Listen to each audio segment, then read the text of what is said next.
Harbour railway मार्गावरील वाहतूक विस्कळीत झालेली आहे। अज्ञात व्यक्ती ट्रेन खाली आल्याची माहिती मिळते आहे। तर गोवंडी चेंबूर दरम्यान हा अपघात झाला असून या अपघातामध्ये प्रवाशाचा मृत्यू झाल्याचं कळत आहे। ही बातमी सध्या हार्बर मार्गावरील वाहतुकीला फटका त्याचा बसलाय। सूरज मसूरकर आपले प्रतिनिधी आपल्यासोबत जोडले गेलेत। सूरज, नेमका काय प्रकार घडलाय?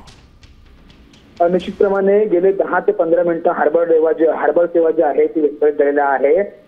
चेंबूर करून सीएसटी कडे जाणाऱ्या रेल्वे खाली चेंबूर गोवंडी दरम्यान एक इतमाला त्यांना अपघात झालेला आहे आणि त्यामुळे कुठेतरी चेंबूर कडून सीएसटी कडे जाणाऱ्या वाहतुकीवरती जो आहे तो परिणाम झालेला आहे। गेले 10 ते 15 मिनिटं रेल्वे जी आहे ती जागेवरती उभी आहे। मात्र असं जरी असलं तरी देखील सीएसटी कडून पनवेल दिशेने जाणाऱ्या वाहतूक जी आहे ती सुरू आहे। मात्र आता हा जो अपघात झालेला आहे त्यामुळे कुठेतरी गोवंडी चेंबूर मानखुर्द आणि वाशी या दिशेवरून सीएसटी कडे जाणाऱ्या रेल्वेवरती परिणाम झालेला आहे आणि त्यामुळे ऐन ऑफिसच्या वेळेवरती प्रवाशांचे जायचे हाल झालेले आहेत।